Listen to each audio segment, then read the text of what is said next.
our responsibility. It's our responsibility to be able to find those stories, to identify those stories, to develop those stories, and of course, to deliver those stories strategically so we can get people to actually take action. Does that make sense? Yes or yes? Yes. And so when we're sharing those stories, and when we have an opportunity to present, there's essentially 3 things that you have to answer when you get an opportunity to get in front of an audience, to get in front of a donor, to get in front of somebody that you're trying to enroll. There's 3 questions that we need to answer. The first one is, and you'll see this on your worksheet, is who are you? Who are you? We're talking about who are you as an individual, and who are you as an organization? Who are you? The second question is, what do you have? What is it that your organization has? And of course, the last question is, why should I care? Who are you? What do you have? And why should I care? And so these are things that we want to keep in mind every single time that we're going to actually present a story, every single time that we're going to get in front of a donor, every single time we're going to get in front of a group, or every single time we're trying to push an initiative, we've got to answer the question of, who are you? Your organization, the person who's sitting in front of you, they want to know who you are. And we're not just talking about facts and statistics. They want to know who you are behind the words. Write this down. Who you are behind the words are far more important than the words themselves. Who you are behind the words are far more important than the words themselves. Have you ever been around somebody that was saying all the right things, but there's something inside that said, you know what, something's just not right about him or her? Yes or yes? Have you ever been there? Yes. Right? And so they were saying all the right things, but the issue was that you weren't in alignment, you weren't congruent with who they were. And so all of you are at the top of amazing organizations. So what it means is that who you are is somebody very extraordinary. And that what it means is that you have compassion. There's something in your heart that said that I want to be involved with the nonprofit sector. There's something in your heart that says that I want to take this skill set that I have, that I can take and put in the for-profit sector, that I want to utilize it in this space, that I want to make a contribution. And so that needs to come across, who you are. And we're not just talking about your resume, where you graduated, what your degrees are in, what companies work in. Can someone tell you all of that and you still not have any idea of who they really are? Yes or yes? Yes, yes. Right? And so what we want to come across is, who are you as an individual? And what is your organization? And so what we want to do is we want to capture the story, share your story. Don't run away from your story. Be honest, be transparent, be vulnerable.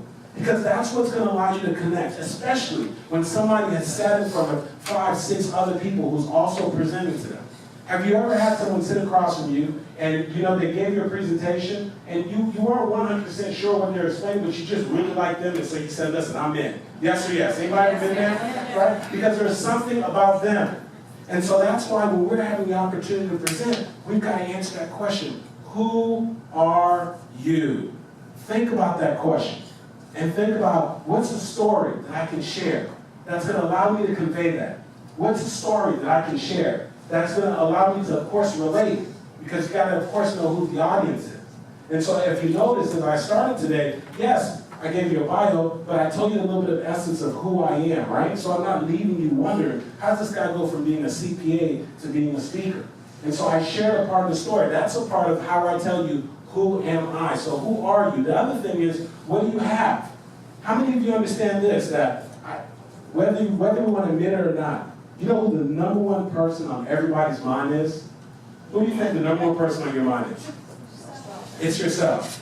And so what happens is when you're sitting across from a potential donor or somebody that you're trying to enroll, someone you're trying to recruit, somebody who's a part of your staff, or anybody that you're looking to enroll into your organization that you want to come aboard, whether you want them to actually spend their time, their resources, or whatever it might be, you have to understand that the number one person on their mind is themselves.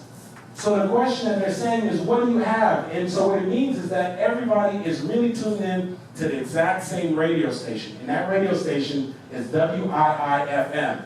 Does anybody know what that is? What's in it for me? What's in it for me? That's what they're tuned in on. And when you miss that, you miss the mark.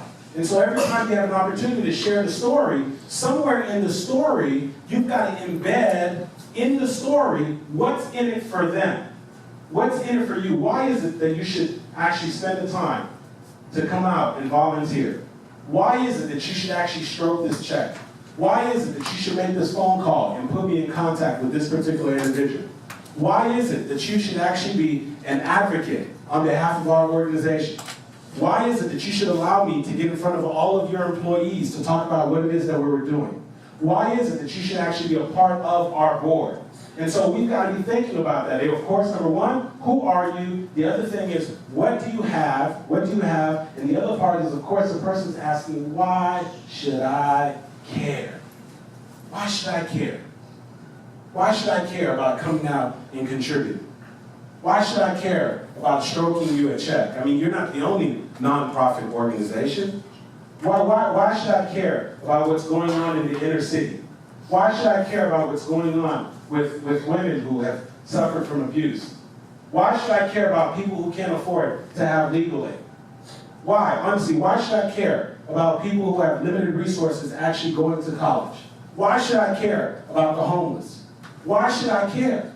That's the question that's going on. That's the unspoken conversation. And so instead of giving them a bunch of facts and statistics, one of the most powerful ways that we can do that is by telling a compelling story. And so what you make sure of is that that particular story is answering the questions. Number one, you're going to answer, who are you? Number two, you're going to answer, what do you have? And the final thing is, of course, you're going to answer, why should I care?